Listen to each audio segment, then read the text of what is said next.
Hey, what is going on YouTube? It is GeneralTarheel, your coach of the Charlotte Charizards, bringing you the APA Season 14 Classic Draft Analysis. But before getting into this, I have an important message. I don't care how long it takes in this video for me to get this across, nor am I going to leave a timestamp or anything in the video for y'all to skip it.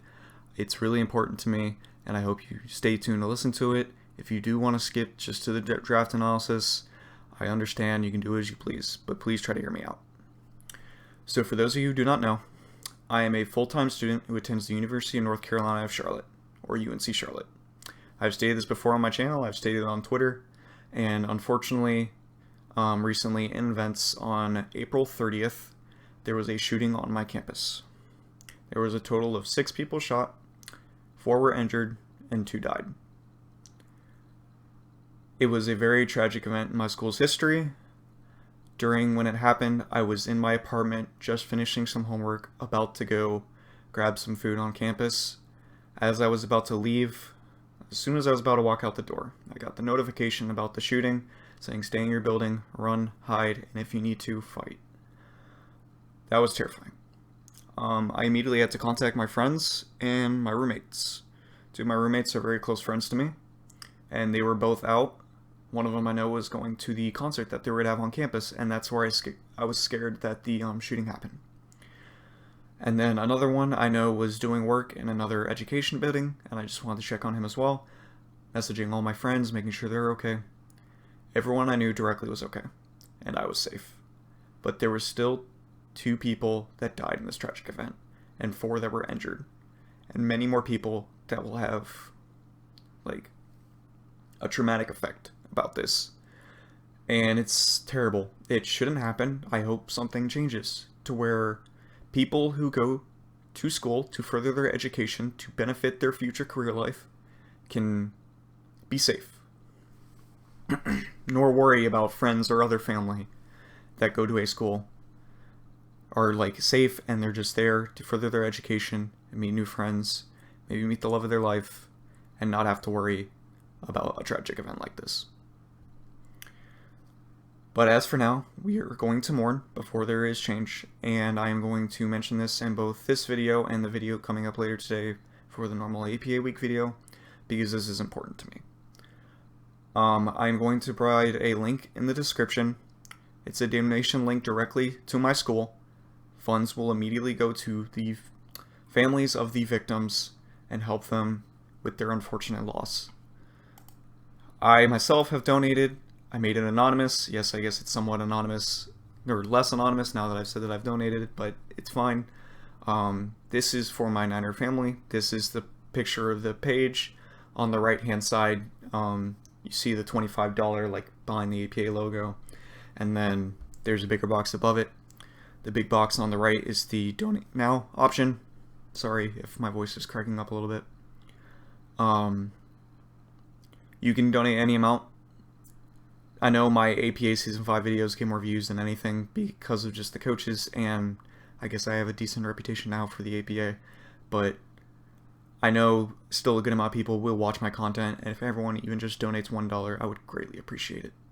And if you don't feel like donating, please just leave a heart, whether it's in the comments or if you can publicly tweet to say that you have like the victims' families and everything of the sort in your thoughts and prayers. I would really appreciate it.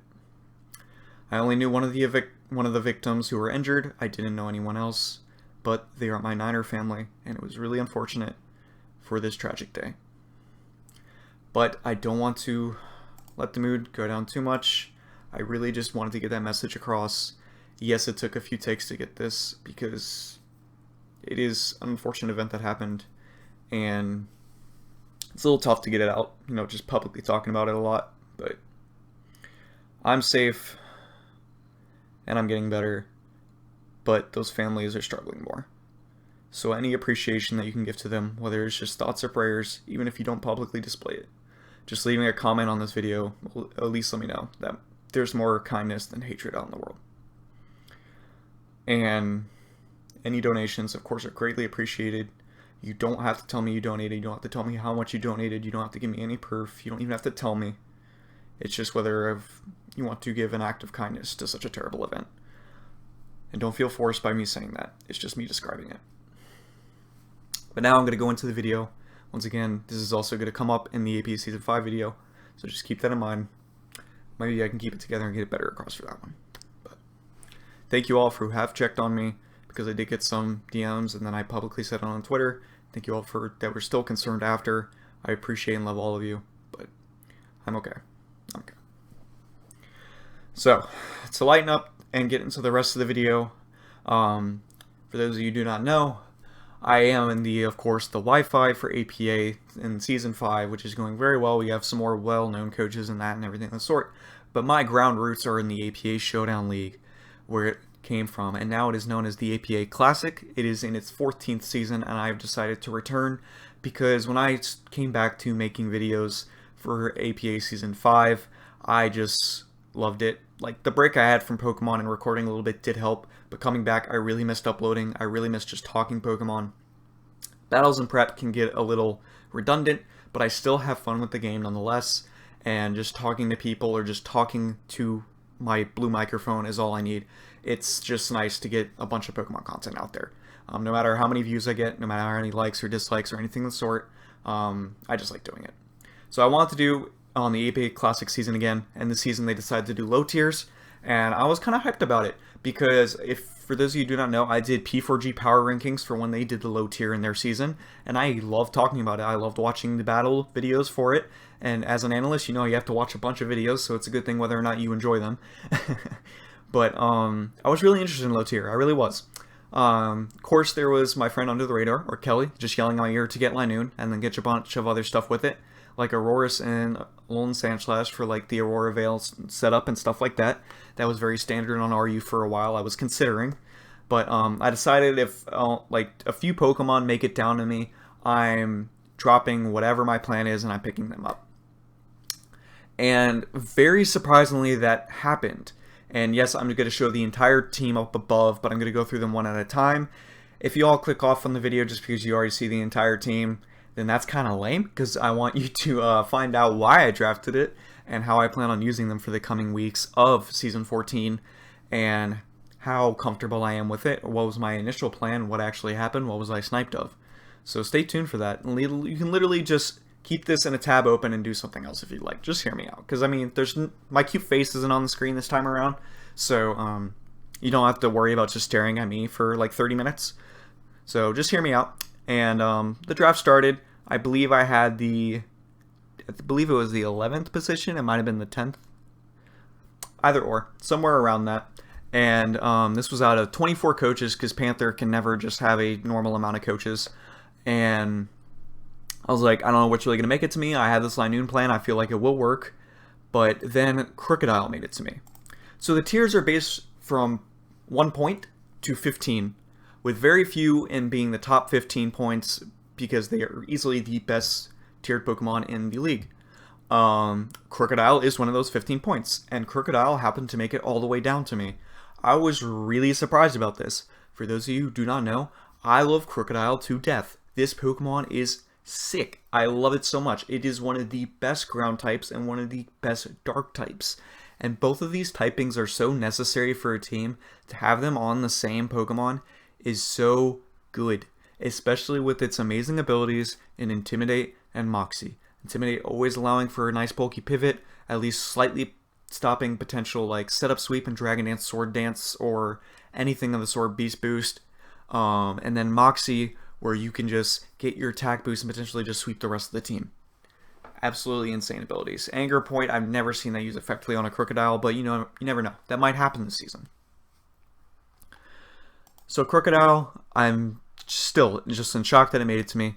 There's its stats up on the screen. Amazing 95 HP with 80 defense and 70 speed def. Is decently bulky. You can easily just run it bulky out, whether that's a physically defensive Intimidate set to just go along with Stealth Rocks or Taunt, or you can have Roar, Dragon Tail to phase any potential setup. The speed def is still pretty decent with its HP bulk to allow you to run Assault Vest with Crocodile to where it actually eats some hits, and it's able to like pursue trap some of those Pokemon, or knock off and get rid of like a potential Choice Specs or something. 92 speed tier is pretty good. Definitely could be better. If Crook was like 100 or higher, that'd be insane. But 92 base speed tier is very nice still. Very reliable speed, has 117 in attack, which is very good. That allows for just Moxie Sweep to be insane. Gives this thing a choice scarf, and if everything is grounded, Earthquake spam for the rest of the game. If everything doesn't resist Dark, you can knock off spam for the rest of the game. Crocodile is absolutely insane. I love it so much. I've used a lot of good sets with this Pokemon, and it is really strong. And unfortunately, we are only allowed to have 2 Z captains, so I was definitely making Crook one of them. But gonna have to figure out what else I want to value. But Crook is an amazing Z user. Excuse me. Because not only can it have just strong Z moves with its coverage, I can run Z Aqua Tail, Z Brick Breaks, and of course Stabs, and Z Earthquakes, and Z Knockoff, anything like that. Dragonium Z with like Dragon Tail, Inferno Overdrive with Fire Fang. I can even run something, the Grass one for Grass Knot, even though it's very dependent. Outrage instead, if I wanted to do that instead of Dragon Tail, that makes more sense, etc, etc. And I can even run like Z Snatch to where I get the attack boost. I can sweep from there, especially if I grab like an Agility or a Dragon Dance. That'd be insane. I can run Z Sandstorm, so I get the +1 speed boost, and then I can have Moxie and potentially sweep from there. Crocodile is just an insane Pokemon, and the fact it made it down to me was so beautiful. I was so happy to get this thing. I always use it very well in my opinion, and it's just going to be so perfect. It really is. It deals with a lot of the top tier threats that some people were drafting, such as both of the Nidos. You just run Assault Vest Crocodile and you just OHKO them with Earthquake, unless it's like a really defensive Nidoqueen, I suppose. What were some other threats? You got... I'm being like dumb right here. There was like Mega Steelix that was all the way up there. There was I know it didn't counter some things like Primarina or Shaman. Those were like the only two. It didn't really help. Oh, it helps me with Cobalion because I can just run Scarf with Earthquake to where it's forced to get a Rock Polish versus my team, which might be difficult. Either way, it dealt with a lot of the top tier like scary mons in my opinion, and I value that a lot. And Crocodile is just an amazing Pokemon. That's what I'm getting at. But going into the rest of the draft, I was like, okay, I really just need to plan some stuff. There's still some things I want. Going into the initial draft after I got Crocodile, I was like, out of everything that I know of, there's a few mons I directly want, and that's Machamp, Noivern, and Mesprit. If I can get those, that'd be sick. But I thought about the important synergy with Crocodile. Since Crocodile can deal with so many Pokemon, if I'm able to get some direct counters to the Pokemon that Crook can't deal with, I feel like I'm almost unstoppable. So knowing that, I decided to pick up Amoonguss. Amoonguss deals with those Pokemon, such as Primarina, such as Shaman, and even though they both get Psychic coverage, Amoonguss might be able to help me enough just where I can get off a necessary chip and deal with them accordingly. Also just helps me with Crook's weaknesses in like the fighting typing, the water, the grass, etc. Very, very good. They both share a weakness in ice, but I was going to patch that next, which you see. And once I got Amoonguss, I was like, Regenerator is such an amazing ability. You really just...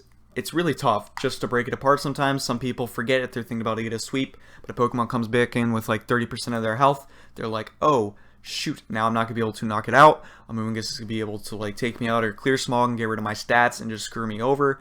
So good. Amoonguss is very reliable, especially with its move in Spore, being able to put anything to sleep, allowing for like potential setup for my later team, because low tier setup is very important. I don't capitalize on that too amazingly this draft, as you can see, but low tier setup is typically very strong in these in this format. But just checking out its stats again, that 114 in HP is so important and so fat. 70 in defense and 80 in SPDF is very good to meet its HP stat. Yes, you could say, well, it could be higher, but those are very good with an HP stat like that, especially when you run Amoonguss physically defensive half the time. And then already, just between Amoonguss and Crocodile, I have such amazing answers to electric types, such as Jolteon, to where they're really not going to be doing any damage to my team whatsoever. Yeah, pack HP Ice, that's still not going to be doing that much versus my team, and I'm totally fine with that. 85 special attack is still good for Amoonguss, as well as physical attack, to where I'm able to break some necessary subs. For physical attacks, Amoonguss also gets access to like Stomping Tantrum to help it versus the fire and steel types that Amoonguss typically struggles with. Its speed tier is nothing to, of course, really notice too much because you don't really have to worry about it. Because, I mean, it has no legs. It's understandable. But Amoonguss is so fat, and getting Regenerator makes it such an important Pokemon. Having a potential Spore Pivot is so good, and I felt like it was very important for my team. Amoonguss, I believe, was 11 points, and I was like, okay, even though this next pick is going to be expensive after I spent 15-11 when we had a total of 65 points, and we needed minimum 9 Pokemon, I'm like, I'm still going to make this pick. I wanted a disgusting regen core with Amoonguss and Alomomola, and boy did I get it. 165 in HP is Alamomola's stat, 80 in defense, amazing physical mon, like physically defensive mon, to go along with like Amoonguss's pretty well special defense. And having a very strong Wish Pass user is going to help out the rest of my team in case I want to get any more fat or just some Pokemon that don't get reliable recovery. Alomomola also gets Healing Wish to allow me to support other Pokemon, because at this point Mesprit was taken away, so I lose out on a potential Healing Wish Pokemon. Noivern unfortunately also went after this, so I couldn't do anything about that there.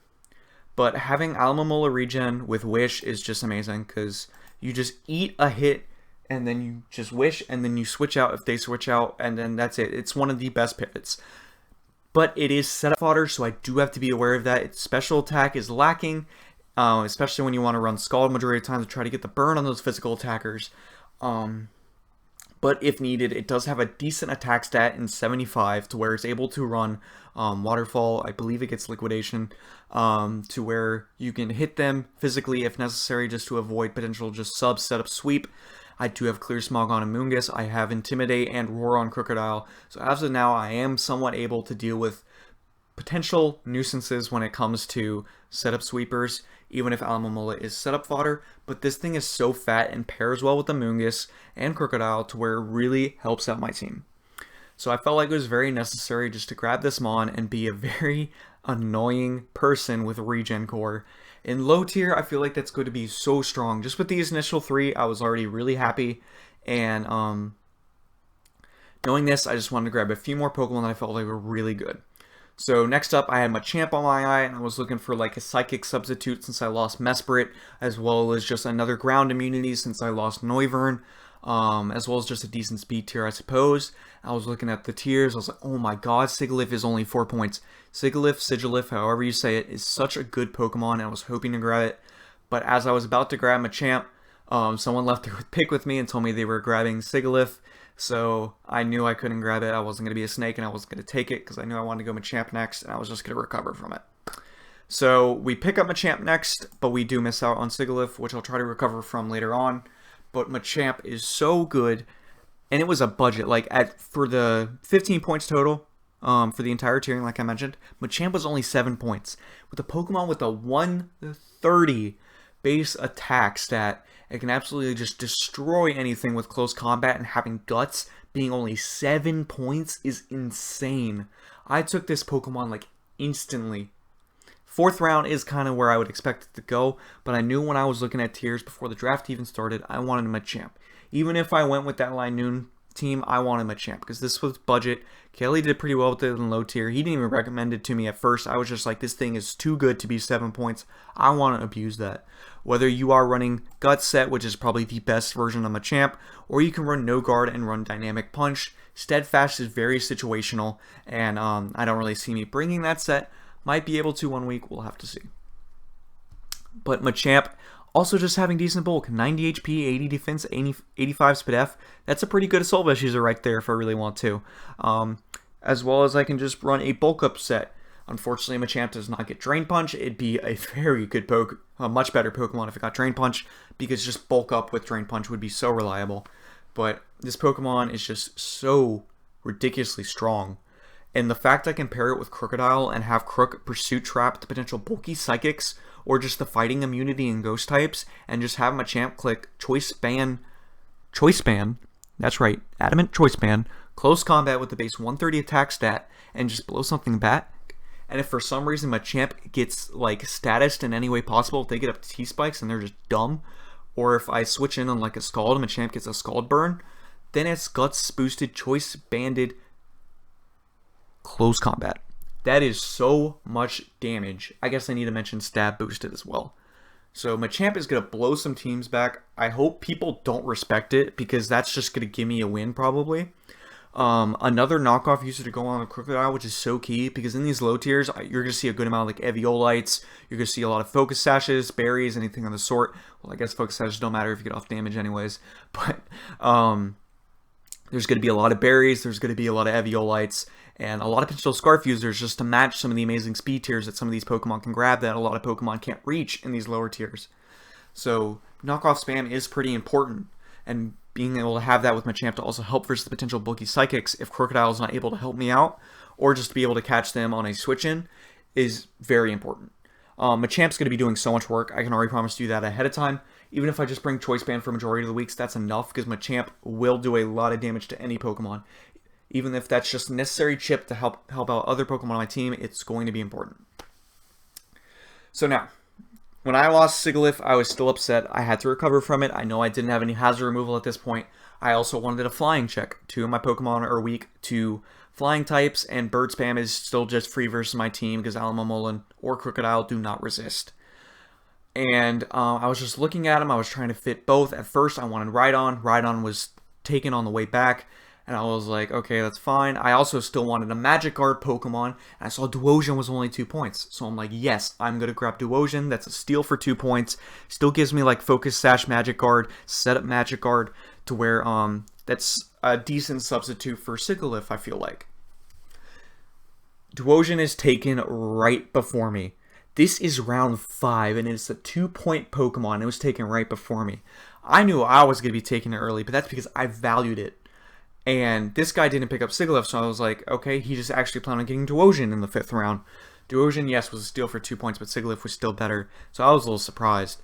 But really unfortunate, once again, I lose out on any potential Magic Guard I want, because I don't want Clefairy, because that's just stupid. It doesn't have the offensive capabilities that Sigilyph and Duosion had, to where it's not that helpful of a potential just counter Focus Sash Pokemon. It's just not there. Yes, it's good at Fairy typing, but I'm not about it. So I was going to go ahead and capitalize on the flying resist and the hazard removal. So I opted to get the Kabutops. Now Kabutops might not be the best flying type switch in because it's not the bulkiest Pokemon, only having 6 DHP. 105 defense is pretty helpful, but if it is like special, for example, Kabutops isn't really going to be that much because I know later on I'm going to have to get something else to help me with flying types. Whether or not I get the strongest as you see on the screen, it's a little debatable, but there is some decent bird spam, so I just had to be aware. But Kabutops I felt like was really good here. No, I do not have Rain, but I'd be able to set up Rain just with Kabutops or maybe potentially another Pokemon. And I could get a Swift Sweeper. Even then, I have another Stealth Rock user to go on Crocodile now, which is very important. Having Hazard Removal and Rapid Spin is very nice because I want to keep my Stealth Rocks up. And if I'm able to get a Spike user on this team, that'd be sick. Because I was looking at like potentially Garbodor, even though it's a double typing with Amoonguss. Garbodor is a reliable Spiker and T-Spiker to where it could really help out the team. But Kabutops, still on topic of that, 115 attack stat is still so good. Just having that there, just having like Choice Band with like Liquidation or Stone Edge is still very, very good. Excuse me. And even though I can't reliably get Rain up just with a Drizzle Pokemon, if I'm able to have Weak Armor with Swords Dance, that still allows Kabutops to potentially sweep. I now have other priority apart from Machamp Bullet Punch and Aqua Jet Kabutops. Just, its stabs are pretty good. Yes, Bulky Waters it kind of struggles with, but Amoonguss can help with that, and Machamp blows back just about anything. So that's pretty helpful. Once again, it's another knockoff Pokemon that helps me with that. And of course, there's the Hazard Removal and Rapid Spin, as well as the Stealth Rocks that helps me set that up. So I felt like Kabutops was still a good pick. Whether or not it's going to be the most ideal, I'll still have to see. But this Pokemon, I definitely feel like can really help me out still. I don't really know how well it is outside of Rain. I haven't really seen a team use it that well outside of Rain. So I'm just going to have to try my best. But I felt like I still can do some work in low tier. And I'll be able to work around with some of its abilities. Also, the base 80 speed tier is very nice because Crocodile at 92. And then, what is it, like 55 with Machamp, or is it 65 Alomomola? 65 Alomola. Like, I need to fill in something in between there, and 80 is a very good slot because there's a lot of Pokemon in this tier around the 80 speed tier. So being able to compete with that is very important for my team. So I was looking at it, and I really didn't know what route I wanted to take for the rest of my Pokemon. There was a few good things. I wanted to get another form of hazard removal for sure. I wanted to get some more speed, 1,000,000%. Some things that could just help me out a little bit. Excuse me. I was looking at it and I was like, Pyroar for 5 points is pretty good. I like Pyroar because it's got a nice speed tier in 106, and it's a nice special attacker, which I'm lacking at this point. Like, technically, Amoonguss is my best special attacker, and I do not want it to stay that way. So, Pyroar, pretty reliable. This could be my second Z Captain, actually, to go along with Crocodile. I was deciding between Pyroar or Kabutops, but since I don't have Rain, I feel like it's more reliable to give to Pyroar, just to potentially wall break and everything of the sort. Gives me a fire type to complete my water fairy, nice, Ben. Grass, water, fire, core, fire, water, grass, whatever you want to say. No, I don't think that is as necessary, especially in these low tiers. If anything, Dragon, Fairy, Steel, having like Fairy or Steel type is more important. And as you can see, I kind of struggle with how that goes. But at this point, all those good Steel types were gone. I was like, well, whatever. And then if there was a few budget fairies to where like I'll just grab one of those later, that's totally fine. And I wasn't going to sweat it if I don't get a dragon. But looking at everything, I want a Pyroar. Once again, good speed tier, good special attacker. Being able to even be potentially physical with Moxie, once again, would be pretty cool. Having Unnerve just to stop berries, once again, I said berries are going to be kind of key here. So even if I predict like whether it's going to be a super berry on a Pokemon or whether it's going to be a super effective berry, Pyroar is able for them to not use their berries at all. So if it's like one of those Pokemon that really benefit from getting like a 50% berry, Snorlax isn't in here, but just like Snorlax is banned. I just want to make that clear. But as an example, if a Pokemon were to use Recycle like Snorlax, then using like just going into Pyroar and like spamming with some of its attacks would be helpful. Even though Pyroar isn't really probably the best for Snorlax because of its BDF, but you get where I'm getting at. Rivalry is also good because some Pokemon have to potentially be female or male. Like, that's a forced gender upon them. Wow, that sounds really bad for 2019. Just being able to get the attack boost on same gender targets is very helpful. If I need to face a Pokemon that always has to be female, then I can bring female Pyroar and that helps me out. Or if I just see, like in the previous replays for some of the people that I might face, they always just happen to bring like a male Pokemon based off their nickname or something like that, then I can just bring a Rivalry Pyroar and try to benefit from the attack boost that I can get from it. But it is very risky in case they do just opt for some reason like a random gender or anything of the sort, or they try to directly counter it because they know Rivalry is an ability that it could abuse. But for Z moves, Pyroar has the amazing Inferno Overdrive and Breakneck Blitz stabs that it can use, whether Breakneck Blitz is with Hyper Voice, which is very strong, or if it's with like Hyper Beam just to... Does it not get Hyper Beam? Whatever, I don't even know. It does get Hyper Beam. Hyper Beam is down there. Alright, word. It also gets Flame Charge, where I'm able to get a speed boost, potentially swoop with Pyroar. It gets Work Up for potential setup. It gets Will-O-Wisp to help me for the physical attackers. Wild Charge for the water types. If I do opt to bring a more physical set with Moxie, I can still bring Grassy Z with Solar Beam to blow back some of those bulky waters that try to wall me. I have Dark Pulse if I find that necessary. I could bring a cheesy Endeavor set if I feel like that's cool. I have another Roar, another taunt. A speedy taunt user is so good. Having that again to go along with Crook, very, very nice. So Pyroar was definitely a good pickup right here. And I'm almost at 30 minutes already. My goodness. But knowing this, I still, at this point, was kind of struggling what else I wanted. I felt like I really wanted an Electro type. But I also still wanted another ground immunity. And potentially a Pokemon that can help me out versus other ground types. Another Stealth Rocker wouldn't be awful. I was still looking at Spikers. There wasn't that great of Spikers left. Because at this point, Garbodor was taken right after I got Kabutops, I believe. And I wasn't really looking at, like, I was considering Whirlipede for 2 points. That's kind of budget Spiker, but it's not a reliable Spiker, so I didn't really feel like it was worth it. I didn't want, like, Glalie for 2 points. I didn't want Cacturn. I didn't want any of that.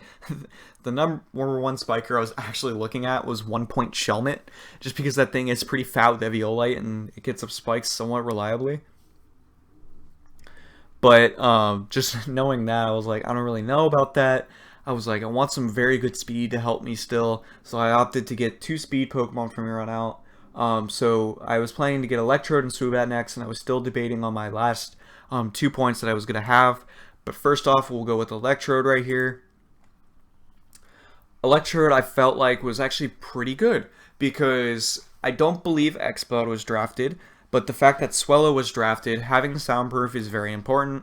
Electrode is an amazing counter to Choice Spec Swellow. I've used it week 1 of APA Season 5 versus Panther, which was very good. It proved to be pretty helpful. It actually was probably the MVP of that week 1. And also having Aftermath is very helpful just to get off some necessary chip. I can bring like a dual screens light clay with Aftermath. I can bring, for some reason, like a defensive Electrode with Rocky Helmet Aftermath if I want to be really cheesy about it. Just its amazing speed tier in 150 is so helpful too. Some Pokemon, even at +1 if they're Scarf, won't be able to outspeed like a max speed Electrode. I can even bring Scarf Electrode just to really counter like a potential agility Pokemon or something like that. Electrode I felt like was going to be pretty ideal. 80 special attack is not that strong, to be completely honest, for an Electro type. But having like the Volt Switch pivot is still so good, because if you're looking at my team and Crocodile, Amoonguss, Alomomola, Machamp, and Kabutops, and Pyroar, all at this point, none of them have momentum moves, which is so odd for a person of my playstyle. This is like, typically I have at least 3 U-turn or Volt Switch pivot Pokemon, or Parting Shot too, I guess. And just not having any was very strange at this point. But I just kept looking at it, and Electrode just felt like it was pretty good. Also having Foul Play for potential like Dragon Dance or like Shell Smash Sweepers is very good, because I do have that speed tier. Like I mentioned, if I want to run Scarf, Foul Play, I'm able to KO them there. If my special attack in like Stab Thunderbolt is still lacking. Another fast taunt user is very helpful, but mainly I'm getting Electrode for the screens and its speed tiering. I feel like that is the most beneficial to my team, as well as its pivoting. Those are the most important things that I picked up Electrode for. I've used this thing probably about 2 times now. I really do appreciate its low budget speed and just being still a decent Electro type and pretty helpful with dual screens. Even though I don't have the best setup in the world, being able to get it up for like potential Moxie Crook in the back or an SD Kabutops is still pretty important, I feel like. And next up, like I said, I was opting to go Swoobat. I still wanted Psychic typing. I still wanted a ground immunity because my team is decently ground weak and my grass type does not resist ground, which kind of sucks. But there's not the best ground type Pokemon in low tier, and I have probably the best one in Crocodile right next to Zygarde 10%. So being able to just have that is pretty damn good, I'd say. But I was looking at Swoobat, and Swoobat's only, I believe it was 3 points. But which kind of makes sense for it, to be completely honest. It's a pretty good Pokemon still. 114 speed tier helps me with Pokemon 110 and below. Helps me with terrifying Pokemon such as Virizion, which was drafted right after like Kabutops, I think, or Pyroar, somewhere around there.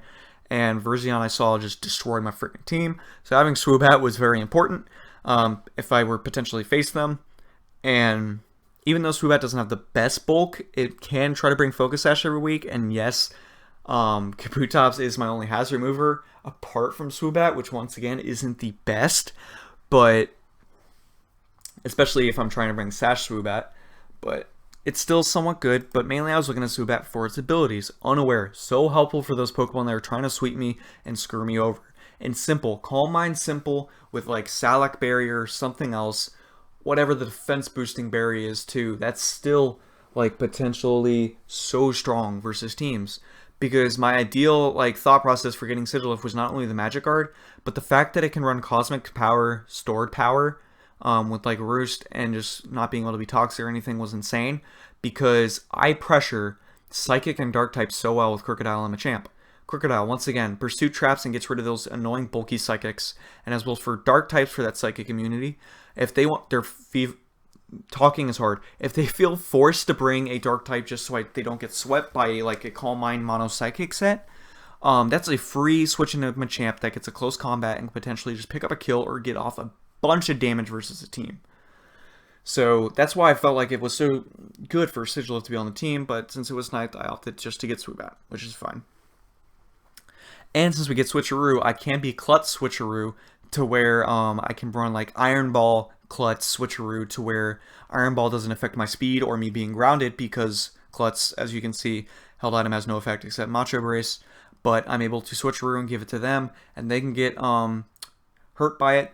This can also apply to like Toxic Orb or Flame Orb if I want to do that. to where I still get like the Synchronize with Sigilith. So it's really, really budget. Not the best bulk at all, with 67 HP and 55 in defense and special defense, and poor special attack and 77. But I'm going to make do. Its moveset is pretty cool along with its abilities. Once again, Calm Mind, Defog. I can run an Endeavor set as good coverage with stuff like Giga Drain, Endeavor, or sorry, Energy Ball I meant to say. Surprised it still gets knocked off. Once again, I can run dual screens if I want to, if I don't want to run that on Electrode. Psychic and Psychic Shock are always both helpful at both of those. Shadow Ball, Signal Beam, everything. Getting Tailwind from a champ is huge. I saw that. I felt like that'd be an amazing idea. And, oh, sorry, not Switcheroo, but Trick. Either way, same idea. And another Taunt user, once again, so good. Decent status, Pokemon, everything of the sort. I do also get Psych Up on Zubat if I run one Psych Up unaware, to where I ignore their boost and I'm able to steal their boost if they want to get like up, I don't know, like a bunch of Calm Minds or potential Nasty Plots, Sword Dances, whatever it is. So Zubat, I definitely feel like it's going to be an interesting Pokemon and might actually benefit from the low tier, be able to show off what it's capable of doing. So, but when it came down to it for the last Pokemon, I was like, okay, I don't know entirely what I want. I am kind of weak to ground. I feel like I should pick up a Pokemon that help with that. Another Hazard Remover is pretty helpful. And I was looking at it, and I was like, oh, Servine for 2 points is actually pretty damn good. I get Defog, I get a pretty bulky Pokemon that helps me with ground. Also helps me more with the bulky waters that I might struggle to face. And a potential sweeper just with Contrary Boost is insane. So I felt like that was very good. And I feel like I still have a potential option of doing that. But, because Servine is still on the board. But I opted to grab Gabite and Floette. Now, on the original plan, it was Gabite and Spritzee, because Spritzee's fatter than Floette, and Floette doesn't get Defog, only Floor just gets Defog. So, knowing this, I wanted Gabite and Spritzee. Spritzee also gave me Trick Room to go along with Machamp, which I felt like would be so good, and I could definitely abuse that. And, but I opted to go Gabite first because I feel like people beneath me would have wanted it, and I was right. I ended up sniping Hugo of Gabite. I don't really think I necessarily needed the Dragon typing, but once I realized that I really wanted a Fairy since I don't have a Steel type, which is kind of bad, that I'm forced to get a Pokemon of that's 1 point total. So I just opted to get Gabite. It was probably the best 1 point Pokemon down there, just about. Gives me another Stealth Rocker to go along with Kabutops and Crocodile, which is very nice. Gives me another decent Fatmon. Sandville, if I want to be an annoying person, I can't run Sandstorm on this because this isn't a captain. Freezy is so much better than captains. If you think wrong, voice crack, I'm just getting tired of talking. If you think Freezy is bad, then you're just afraid of everything and can't prep properly. That's just my opinion. People who don't think it's fun is false as that's just wrong. It's a bad opinion. I guess I can't say it's wrong. Just because being able to run Z on anything is fucking cool. Just to say it straight up. But I guess I'm able to still run Rocky Helmet, Rough Skin if I don't want to run Eviolite on the bite. It still has almost all the moves that Garchomp gets, so it's very basic. Unfortunately, it doesn't get Swords Dance. I was hoping that I could potentially do that. But if a team has a lacking Fairy type, or they don't have one, or they don't have the strongest Steel, I can bring Banded Gabite, and I can abuse that, just like how I wasn't going to have a Fairy or a Steel. So now I'm aware of that. So we got Baby Shark. Do-do-do-do-do-do-do. And next up, Spritzee was sniped right before me, once again. My boy Joe took it up right in front of me, and so I had to go with Floette. Still not the worst thing in the world. Decent stats still. It's just not that great defensively bulky as Spritzee is.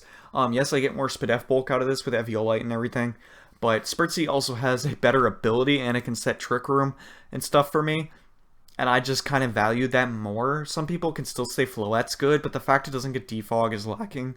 That was the thing I felt like was going to really push it over the edge, but Spritzee, once again, got that Trick Room, and it was just better defensively bulky. It's fatter Wish passing, which is also nicer because it had a better HP stat. I believe it was around 65 HP instead of 54. But Floette is still going to be pretty helpful. It just gives me the Dragon Immunity, which is mainly what I'm looking for. Also gives me Heal Bell User, which is pretty nice. Being able to spam Moonblast, I can potentially Calm Mind Sweep with something. It's still going to do its job, and it's still going to be a decent Pokemon overall, so that's totally fine by me. And I just realized this entire video I didn't turn on the music after I was talking about my school, so I apologize about that, but you still were able to listen to my beautiful voice, so it's okay. I normally play background music, so I do apologize. But that's going to be it for the draft. What I think of the draft is I got sniped a shit ton, and I'm really not happy about it, because there was a lot of things that would have made my team better, as well as just potential, like, just stronger Pokemon in general. I wouldn't have to take this route. I really wish I had a decent steel type, but I value my regen core and Machamp, and I feel like at that point all the good steel types were gone. I didn't want to pick up a crappy one. Ferroseed is not a steel type. I hardly consider Ferrothorn a steel type, to be completely honest. Yes, it resists Fairy and Dragon. If you just want to look at it like that, then yes, it's a steel type. But not being able to resist Ice or Flying makes it a poor steel type, in my opinion. But I didn't want things like Pawniard. I didn't want anything else low that was a steel type, so I just forget about it. I'm not gonna cry over it. As long as I get a dragon immunity and a fairy type, I will survive. Hey. So I was able to make that out. I really wish I had some better setup sweepers, because that's what low tier thrives on, like I mentioned. Because the bulk isn't the best, and once you're able to get so much chip off, it's very important. Also with regen pivot mons that I have like this, I wish I got more momentum, and I wish I got spikes. That's honestly probably the thing I wish I had most. Was, yes, the snipes sucked, but in the whole aspect of my team, as soon as I got regen, I wish I got more momentum pivot, as well as a good spikes user. But it didn't happen, and I still feel like I'm going to do pretty well with this team. I might make some free agents at one point. We're just going to have to see. Once again, there's not that much on the board, considering there was 24 coaches. So I will try my best, though. Looking forward to week 1 for this team, 1,000,000%. I actually already had the battle by the time I'm recording this. That's because I got to it a little late, which is kind of understandable. And let me know what you guys think of the team. Let me know if you're looking forward to the rest of the season. Well, please, once again, check out the link down below in the description. It would mean a lot to me. Or even if you just give thoughts and prayers, once again, I'd appreciate it from the bottom of my heart. But that'll be it for me for this week of APA Classic. I will upload the battle next week, but look forward to the battle versus Miticus for APA Season 5, Week 11. And that'll be it from me, guys. Sub, like, share, deuces.